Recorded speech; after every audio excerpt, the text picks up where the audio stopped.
Grow Great is a city government leadership podcast with Lisa Norris and me, Randy Cantrell. Each week we share insights, experiences, and wisdom to help you and your leadership grow great. Our website is growgreat.com.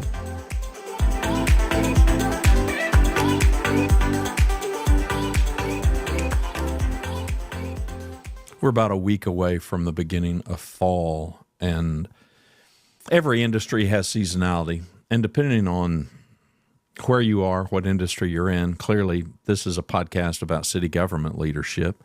But as Lisa and I have observed before, we've got an awful lot of people that are in the corporate, private sector that are listening to us, and we're happy to have you. We're thankful to have you. For a number of cities, this time of year gets to be a pretty busy time of year. You start getting toward the holidays and then things kind of slow down. But I've been preoccupied lately, Lisa, as we get closer to the end of the year. And of course, this is a national election year, and so there's that unrest. Mm-hmm. Budgets are changing for cities in the state of Texas, and there still is considerable unrest, and that just adds on more pressure. And really, the subject, well, I'll just put it in one word, and it's the word that we all know and love: morale. The morale of the stars. I've gone on record, and I'll repeat it, because I don't know that I say it often enough, to tell you the truth. We define leadership as a focus on others, as influence, and doing for others what they can't do for themselves. For me, a huge part of that is a heavy emphasis on focus on the high performers, focus on the stars. I would be way less than honest if I said that I consider everybody in equal light. I don't. I never have. I've gone in companies and I'm looking for the top performers. I'm looking for those people that have the highest degree of willingness. I'm looking for those people that consistently go above and beyond. I'm looking for those people that consistently just perform. For those people that just have the courage to just keep on going and keep on going and keep on going. And those people that give of themselves to that degree are the people that I'm absolutely committed to giving everything I can and any resources that are, available to support. For me, the game was always a focus on those people, at the same time trying to focus on the morale as well as the performance of those people that weren't quite cutting it, to give them an opportunity. Can they cut it? And at some point, trying to come to some conclusion, am I dealing with competence or capacity? Are they just not able to do it for whatever reason? Or are they able to do it? They just may not be able to do it extraordinarily well, and it may be a willingness issue. Because one, we can kind of coach and we can train up and we can try to get them more capable. And if they hit a ceiling and that ceiling is too low for us, okay, we part company. If they can do it, but they just don't want to, or they don't do it consistently, then, okay, we have to part company. So for me, it was a real logical step to just try to focus on how do these high performers feel? Do these high performers feel supported? Do they feel like I've got their back? Because the minute we start losing those people, it just all goes south. So I'm not sure where I want to go with this conversation today, Lisa, but it's on my mind because I encounter this regularly. And it doesn't matter the industry, it doesn't matter the organization, it doesn't matter the team, but it seems to me that I find myself having so many conversations about the problem child, as opposed to not enough conversations about, man, Bob over here, Bob's a rock star, Bob's killing it. No, I'm hearing about Jane and all the problems that Jane creates and all of the unwillingness that Jane exhibits. And the other day, I'm sitting here and I'm listening to this for what seems to be the umpteenth time, and I'm like, if we gave our real rock stars the opportunities, if we gave them the attention, I've seen it work.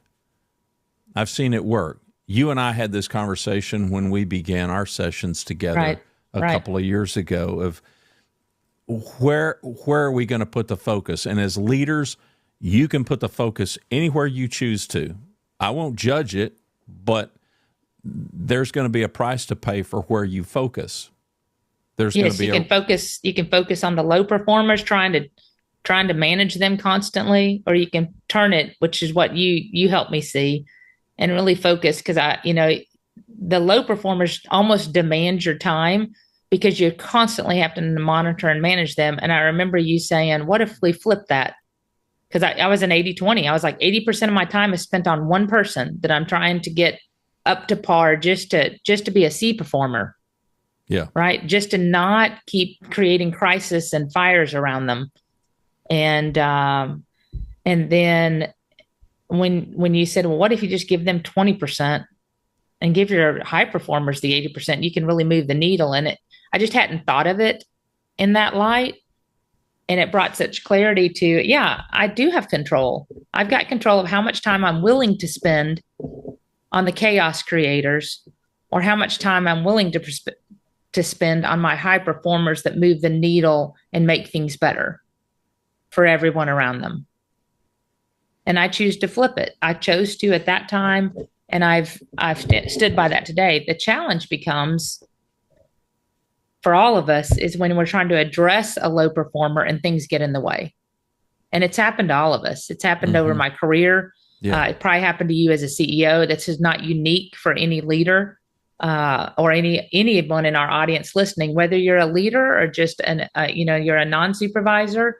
We've all seen the low performers that somehow get favor, and it's hard to get them out unless you can push them out yourself, through staying on top of them, because they definitely don't like to be managed often, is what I found. They don't like to be managed. They don't like to be held accountable. They'd rather just your focus be on something else so they can slip into the shadows and just keep doing what they're doing without accountability. And that's where it becomes challenging. I've found at times, right? And that's not within our control. It can be caused by a variety of reasons, but it creates challenges nonetheless. Well, I have zero experience with any high-performing team or organization that has that problem. Zero. Yeah.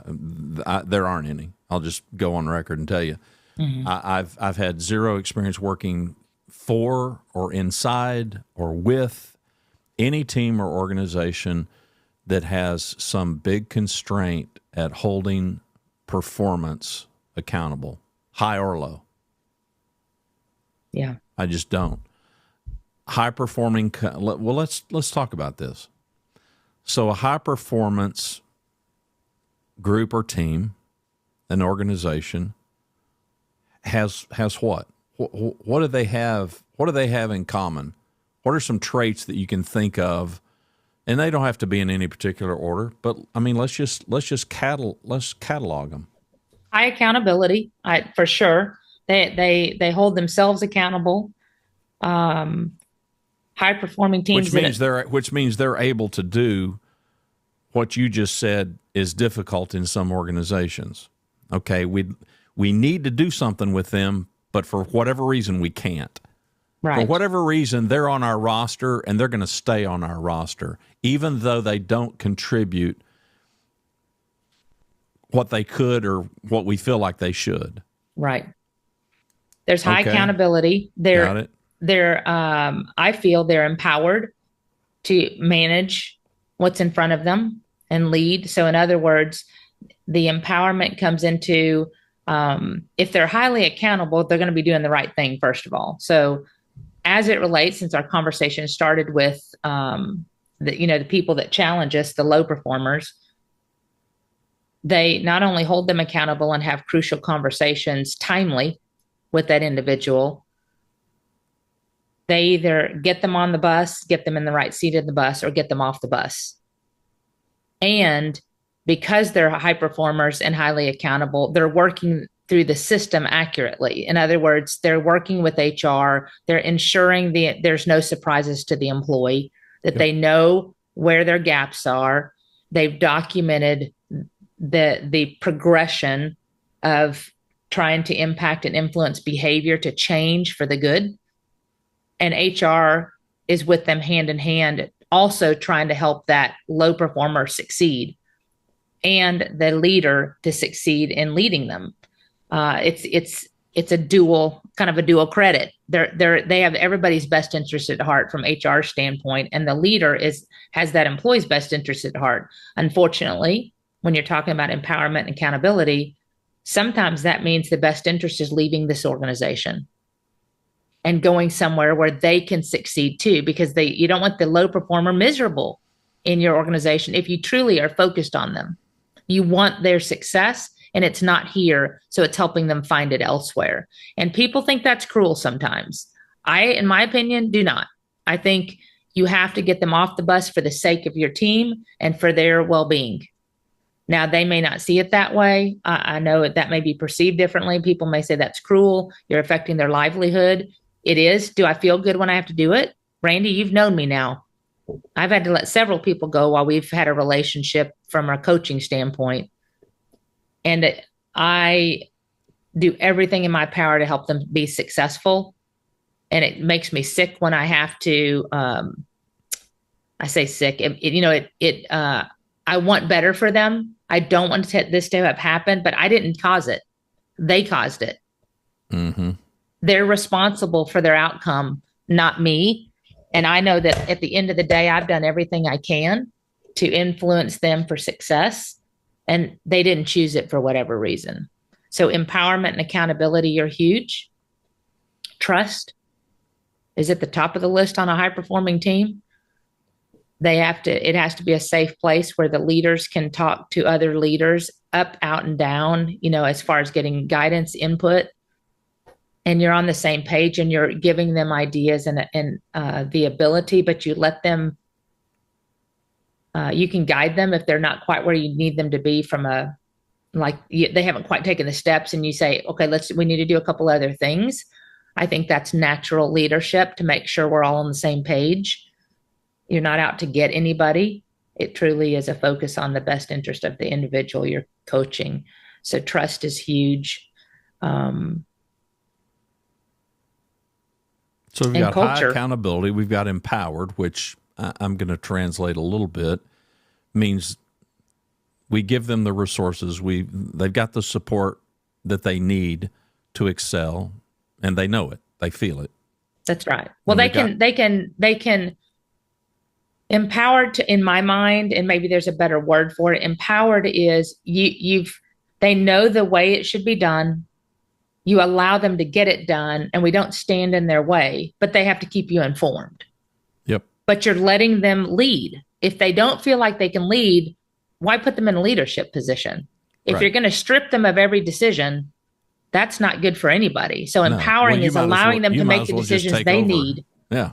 Yeah. It's empowerment in my mind, if that helps, is allowing them to lead in a manner which is good for the organization, aligned with our goals and our culture. And they have control of the groups in which they're in charge in a positive way.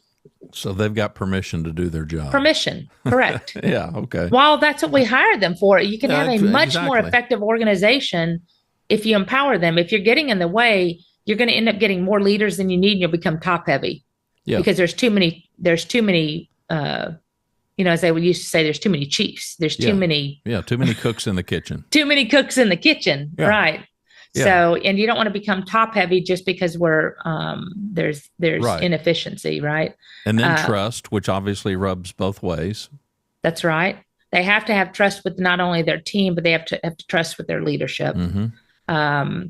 And then obviously culture. Culture is typically very high in a high performing team, it's inclusive, it's positive, there is fun, and of course, all these things create culture. So they all are tied together. Being empowered, you know, having trust leads to a positive culture. So that's all inclusive. Those are kind of things top of mind for me. Yeah. And I think those four are good. So now when we look at those four things through the lens of the difference between a low performer and a high performer, high accountability. Low performers don't want that. Permission, to do it and to act. In my experience, they don't want that either. They would rather just tell me what you want, and that's what I will give you. I will give you no more. And only give you. Yeah, exactly. No more. But if you need that form filled out, tell me. I will fill that form out. Right. Now, I'm not going to fill that form out on my own. You're going to have to tell me I need to fill that form, even though I have filled that form out 100 times before. Trust. I don't trust there is you. None. No, we don't trust. They're working either. Behind the scenes. And culture. Well, they're culture busters. We did a show not long ago about being discriminating with empathy, and you can plug in whatever word suits you. It could be compassion, it could be empathy, it could be sympathy, it could pick one. I don't care. It's just not created equal. Mm-hmm. Your team is not created of equal individuals based on performance. It's just not. We've got students in the classroom who are A students.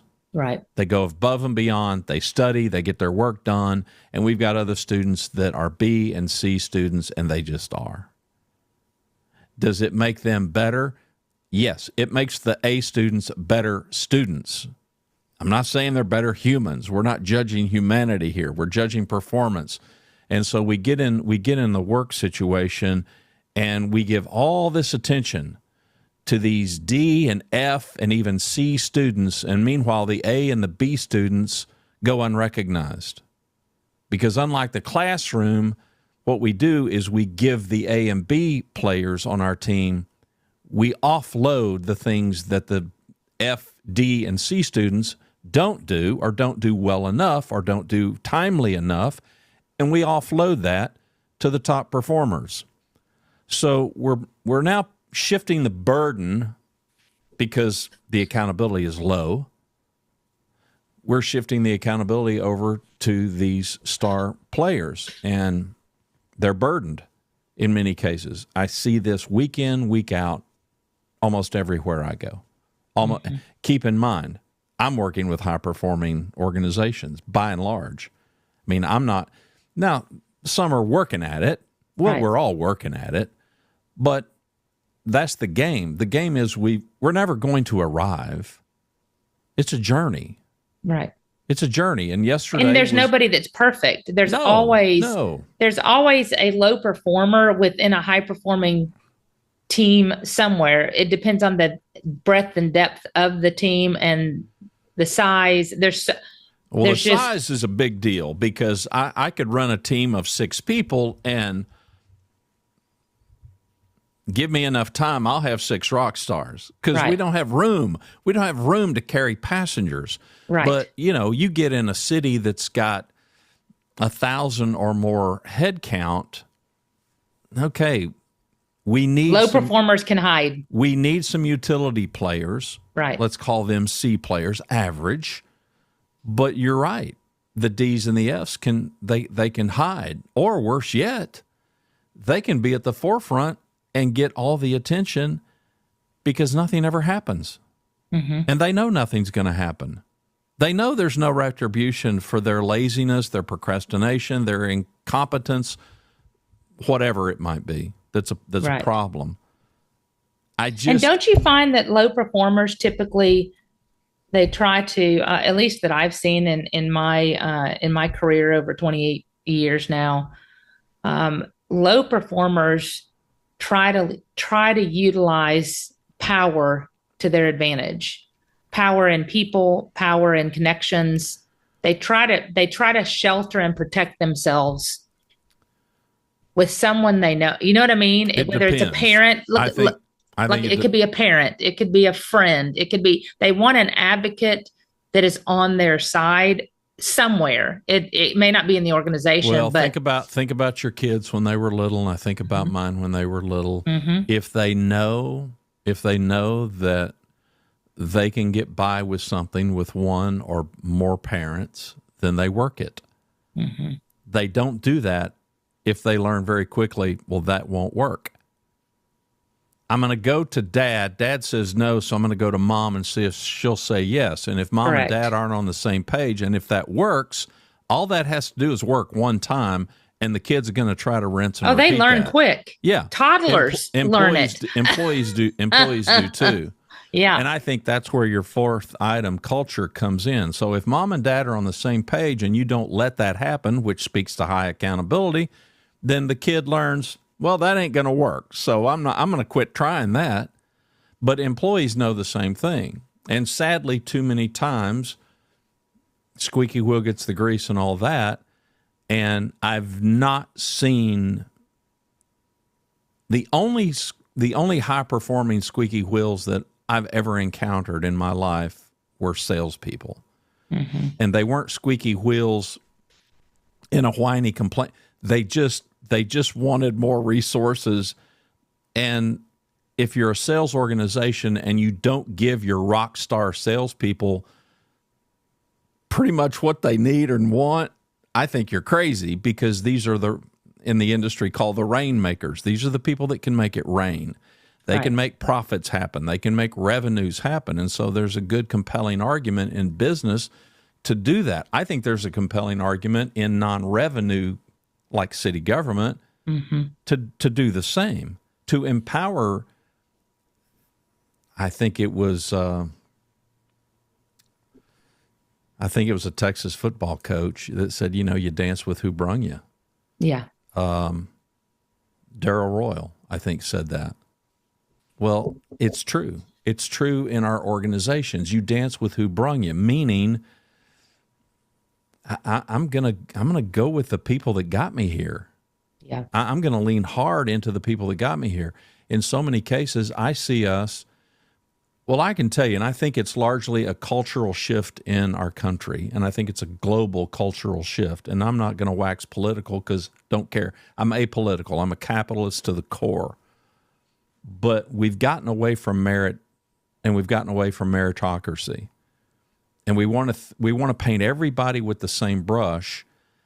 And I just have never found a great leader who did that. No. I found great leaders who had extraordinary compassion and wanted to give people opportunities. Because like me, most of the ones that I have known through the course of my career being a capitalist were capitalist and are capitalist. And so it's all about opportunity. Your high performers will take the opportunity as an opportunity. I mean, it doesn't matter what it is. They're going to take those opportunities for the good of themselves, for the good of the group, for the good of the team. They want to learn, they want to grow, they want to develop, they want to make an impact. Opportunities is where it's at for a high performer. Low performers never seek opportunities. They don't want any more. They want to do only the bare minimum. It's, there's just absolute clear differences.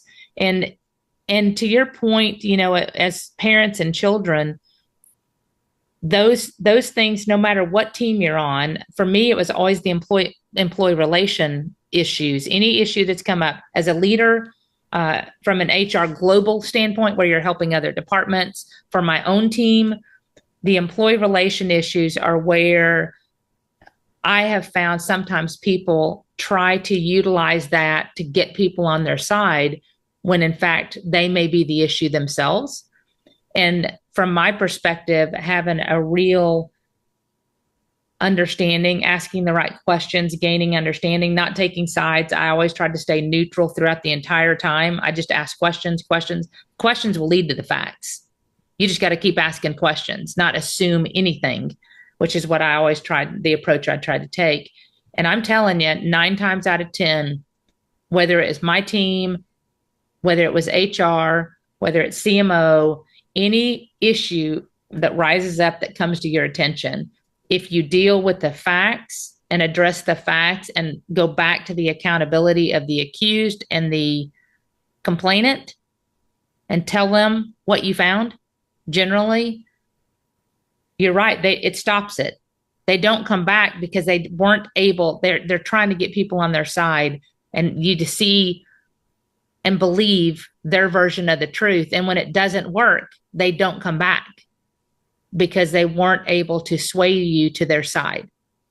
And the high performers, the ones that were being truthful, no matter how painful that process is, you have now gained even more trust because you saw the picture as it stands.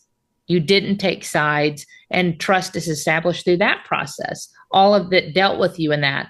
So as leaders for a high performing team, you must have the faith and the trust of your team to make the right decision at the right time based on the facts. And the low performers will fade off or leave, which is what I found. If you stay true to that and you keep moving down that path, the low performers eventually will work themselves out of the organization. But you've got to hold strong to that and not give an inch. At the moment you give an inch, they take a mile. They will work that angle because they see the crack, and they will put that block in there and just keep pounding on it to spread the crack and to keep spreading the divide. And in my experience. Yeah, and I 100%. The wedge will get bigger and cause the crack to eventually become insurmountable. The rest of your team, the high performers, will then leave, and you're left with the average and low performers, which does no good to anybody because they will continue to poison the well. And that's what prompted the conversation before I hit record. Lisa, in essence, was asking, about, what, she didn't word it this way, but it was about, what do you, as I'm doing my work, what's my daily worry, my preoccupation? My daily worry and preoccupation are the high performers. My daily worry and preoccupation for every client, for everybody that's not a client, for all of you listening, is you losing your high performers. That's my daily worry, because it's the end all be all. When we start losing our high performers, it's a really difficult momentum to stop. Have you ever seen... The reason we lose our high performers is everything that we're saying, and what you just described, the low performer that's looking for mom or dad to have their back and to not hold them accountable. Now, let's just look at the issue of selfishness. Who's being selfish here? The high performer or the low performer? Well, the person that wants to avoid the accountability. It's the same thing at home with our kids. The kid coming to manipulate mom or dad, they're thinking only about themselves. They're just thinking about what they want. They're not thinking about whether it's good for them or not. They're not thinking about their siblings. They're not thinking about mom or dad. They're not thinking about the family. They're just thinking about themselves. We can discount that because they're kids. Mm-hmm. And we're training them. But we're talking about adult humans in the workplace who still display that exact same kind of behavior. And it pains me to see that work. Randy, do you think that from a high performer standpoint, as you're losing high performers, do you see the organizations take accountability for the loss of the high performers, or do you see them saying, well, they left because they're a high performer and they got a better opportunity? In other words, there's a missed opportunity to glean why they actually left. Because in my experience, the high performers may shed a little glimpse of why they left, but they don't. I don't always see them. I know because they've shared with me, but when somebody else asks them, they're like, it's a great opportunity. They just keep it very neutral. The low performers the organization was horrible. You do not want to work there. It's cancerous. They really bash the high performers. In my mind, you have to keep a very acute in tune, because they are not going to share. They're just going to leave. That's right. They aren't going to criticize the organization. No. They're just going to get out And to me, if you aren't highly aware of that, which tells you everything you need to know about the difference between these two characters. Sure. That, yes, the low performer. Well, number one, they rarely leave on their own. And so when they do leave, even if it's okay, we didn't offload them, we didn't terminate them, but okay, maybe we did exert the pressure that we should have exerted long ago. Right. And now that caught up. Oh, it's burn the boats. It's burn the boats and rat everybody out that you can. No, the high performer just quietly slips away. Yeah. They're politically correct. They're respectful. They're professional. Correct. They're just out the door. They just go elsewhere, and they do leave on their own. And how does the organization, in your mind, I've been here 28 years. You've seen it more and you've been in different worlds as a CEO. How do you, for the audience, combat that? How do you recognize it? How do you say it might be a problem we need to look at and know when that's happening? Well, number one, I think it starts, which is why I asked you, and you gave these 4 qualities that high accountability, empowered, they have permission, they have the resources they need, trust, and culture. Well, I think it begins at the top, and it begins with every high-level leader. It begins with the executive team having an understanding of what do we deem a high performer. And I think too few organizations really do that. We know it when we see it, but we just don't give it enough thought. We're not thinking about it deeply enough and thinking, how exactly do we define a high performer? What do high performers look like? What qualities do they have in common? And they're cut from all different kinds of cloth. So don't anybody misunderstand us. High performers don't look like a certain thing physically, but they absolutely share some common denominators in their habits and the way that they behave and the way that they work. And there's room for a lot of different kinds of characters and personalities in this high performance space. But I think too few executive teams consider, how do we define it? If we look out at our organization, how are we going to make a distinction between those people that are high performers and those people that aren't? And too many times, I've got friends that kind of sort of do similar work like I do. And we have these conversations, and it's real frequent for a founder or a CEO of a company to ascribe high performance to their favorite people. I mean, I'm thinking of a friend. He goes in, he asks the CEO, write down the top performers. Names are written down on a piece of paper. That gets put in a drawer. And now the work begins. And turns out, by any measurement, none of those people are high performers.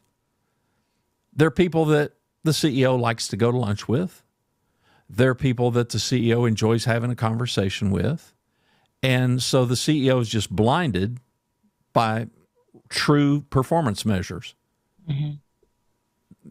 It's a common problem because we're human. We kind of like who we like. Yeah. And if we like somebody, we give them a lot more grace and we give them a lot more space and room. And we're just not going to be as critical about their performance. We're going to excuse it. And that's super common. See it all the time. And if you're going to run your organization that way, based on who you like as a top level leader, and if the whole executive team is going to operate that way, well, good luck. Mm-hmm. Just good luck, because it will catch up with you. But if we can distill what is high performance, what are we looking for, what behaviors and what performance do we most want to reward, and what baskets do we want to put our eggs in? That's right. Do we want to put our eggs in the basket of everybody equally? Yeah. Well, that's a way to end up with a bunch of broken eggs. Or do Well, we I think want to give it to these people that we know we can trust? And it so happens that if you measure it, this is something else that I've never seen fail. It's funny how we can learn to like the high performers because they're bringing it. They're bringing it. They've got our back. They're performing. We can give them a task, and we just know it's going to be done. I've had countless conversations with you and everybody else that I know, just anecdotal stories that we share as we talk. And you've mentioned a few people through the years. You know, we give it to him, we give it to her, and it's always the phrase I hear you say commonly, and other people do too. It's always above and beyond.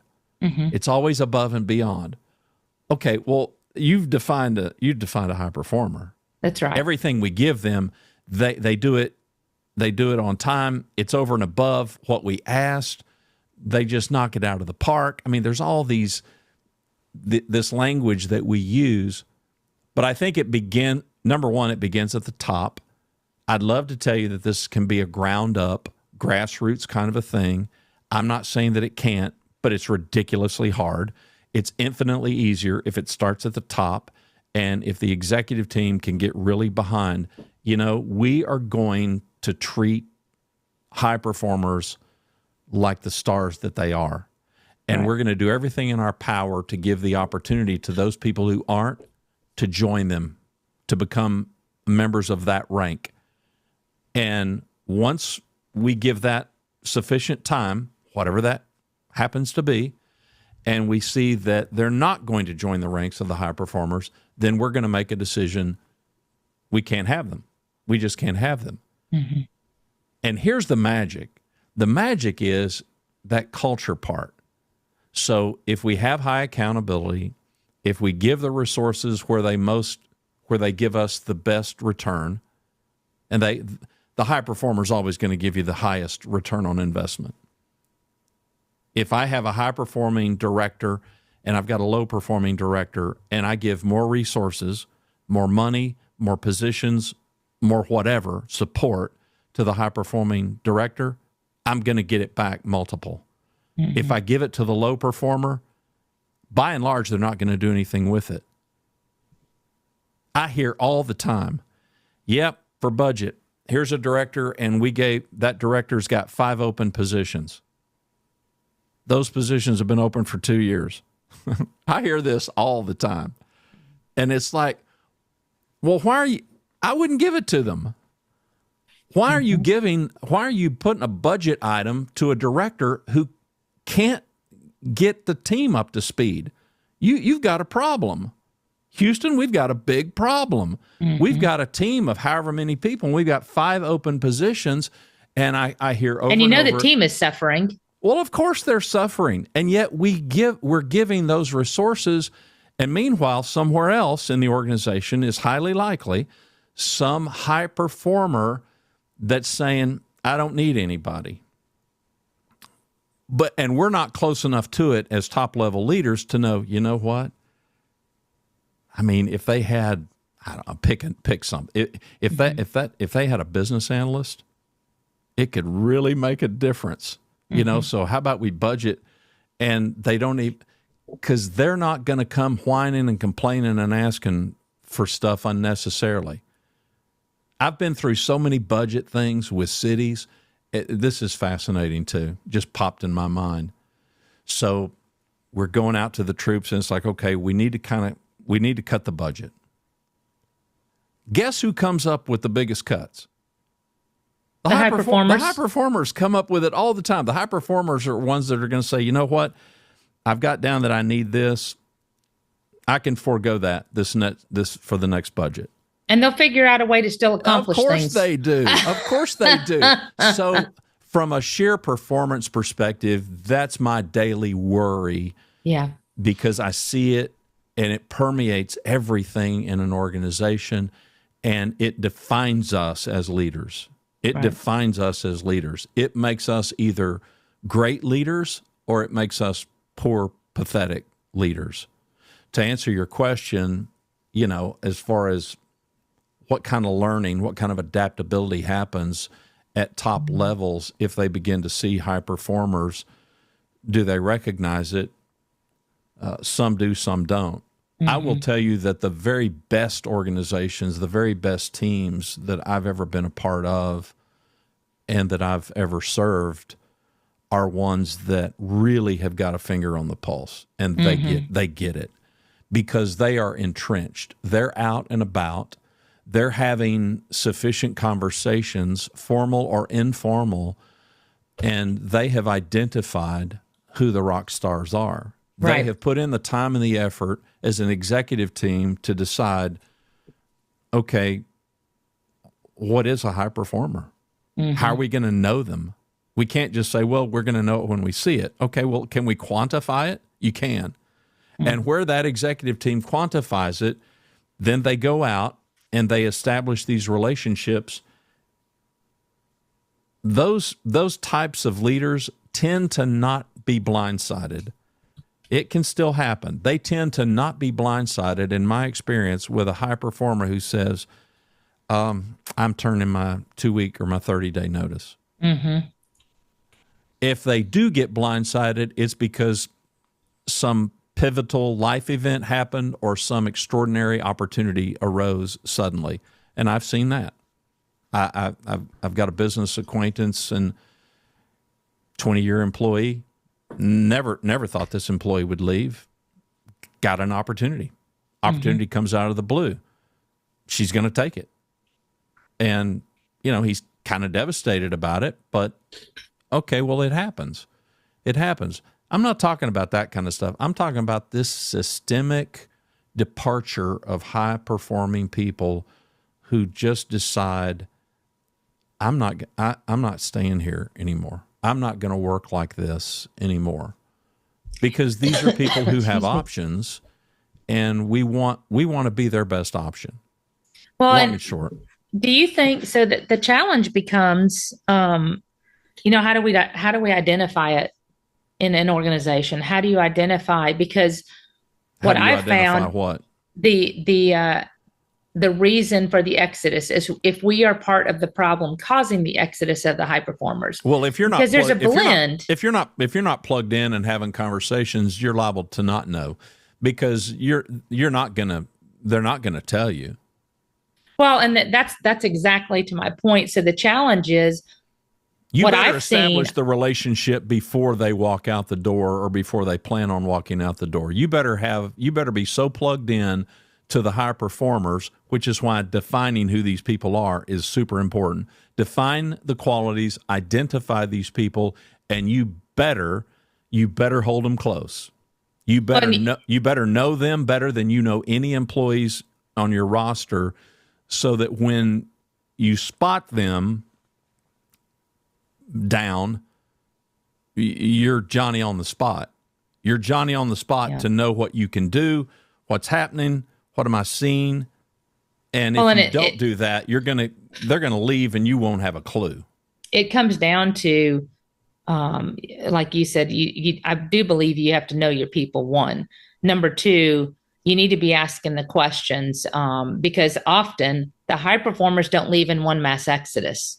No, because they're thoughtful. They're going to take opportunities that are in their benefit. They're not going to bail and just quit. They're not going to bail and go to a lower paying, lower responsibility job. And they're going to wait for the opportunity that's right. They're not conspiring with each other because they're not holding, gripe sessions. That's correct. So I think what I heard from you, which I agree with, I was curious of your position on it, since we came from different industry and backgrounds, is you have to be asking the questions along the way. What's preventing us from being a high performing team? What's getting in the way of high performance? Not indicating they're not a high performing, but what's getting in the way of our journey of continual movement to higher performance, because they never stop. And I think if you're asking the questions, what's getting in the way of high performance, and you actually listen to them and don't dismiss it and discount it as, well, we don't have control of that. Because I believe you can influence something. You may not be able to influence if it's a peer that's causing them problems, if it's a process that's causing them problems.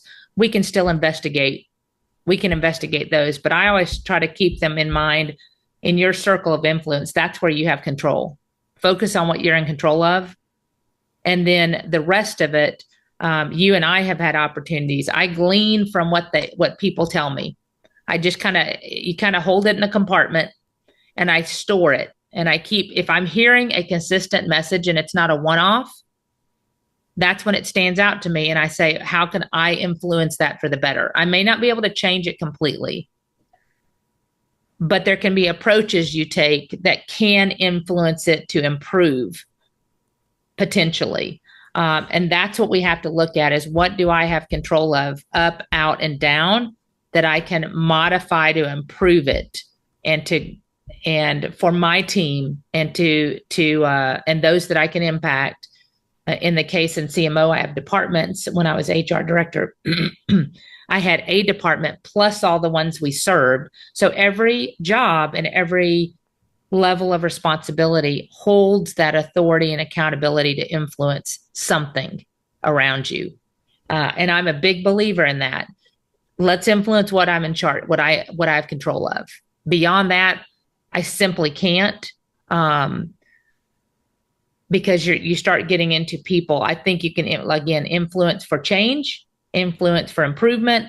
But if it comes to a person and if there is an individual causing this pain and grief, I have to look at what is my power of influence around the issue and what can I improve that makes it better? How can I potentially shelter them from some of those things? Because I don't want other people to drive them out from the frustration. So I look at what in my circle of influence, what can I do?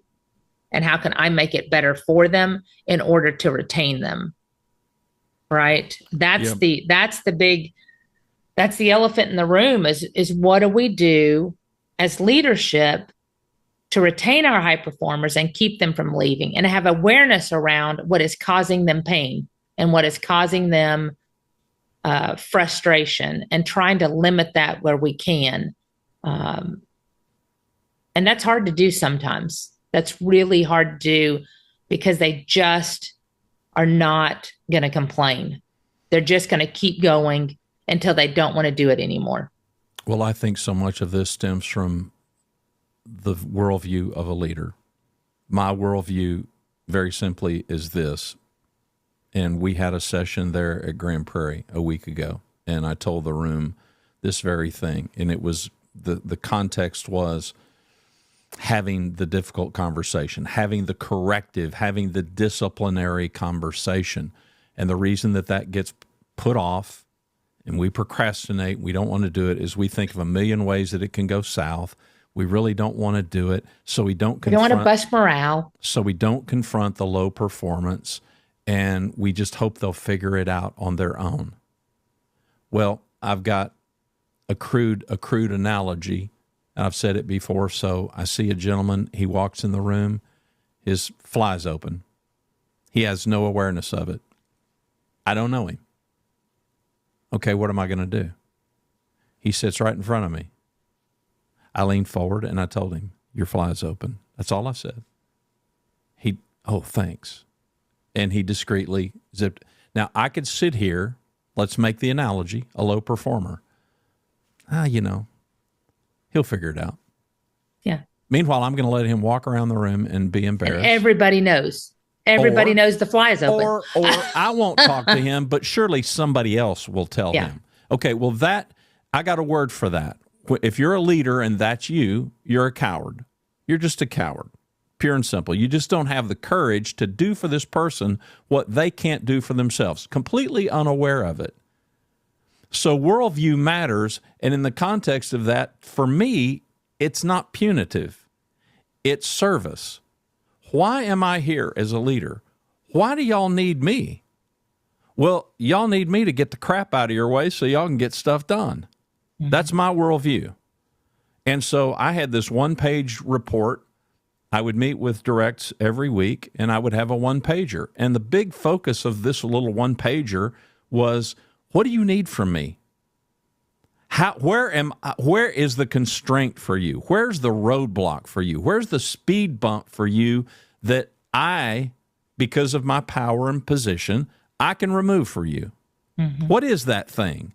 Tell me that thing this week. What is that thing? Now, my job is to get that out of your way. And in so many cases, that's not the focus. The focus is on, I need you to do this for me. Well, they already know that. We've already established the expectation of their work and what they need to accomplish. And if they're high performers or they're getting there, we've already established that. We've already clearly communicated that. We're already holding them accountable for that. So now it's like, okay, what's the problem here? I've had people come and sit down in front of me and say, this isn't on you. This is on me. And I did this wrong. And that's a high performer. They've got such high self-awareness. That's a high performer. But it was, what do you need from me? What's the problem that I can solve for you, but you can't solve it for yourself? That's what I need to focus on. And I have found that too many leadership teams, executive teams, they don't do that. These people are there to do my bidding. Well, that's true enough in one sense of it, but that's not why you exist. You exist because you are at some level in the authority chain that you've got the ability to deploy resources and they just don't have it. If you need an added person to your team, you can't make that happen on your own. You may need my approval. You need city manager, you need city council. Somebody's got to say yes to you to get the stuff out of your way or to give you what you think you need, or to at least have the discussion about, okay, well, what do you need? And if you just say that you need it, well, is there another way? I mean, but it goes back to that empowerment. We're still trying to give resources where they can best serve the organization and these people. I'm a broken record. It still comes down to knowing who's who. You just got to know who's who. Everybody loves to use the Jim Collins bus metaphor. I get it, but so many times we're not even aware that we got a bus. Much less do we know which butt is in which seat on the bus. And we absolutely don't have a clue, or we don't want to face the reality of, you know what? Seat 9 and seat 12 and seat 27, they don't need to be here. But we need to stop the bus, open the door. We need to get them out of here. And I'm not fixated on deploying too much empathy, sufficient empathy for them to have the opportunity. Once I see what their habits are, what their performance, what their behavior is going to be, I don't take ownership of that. I completely respect them as humans and as adults. They can make up their own mind. And if they make up their own mind that they want to do what they want to do, I salute that. But that doesn't mean I've got to employ it. Personally, I won't employ it. People can make up their own mind about that. And here's the magic.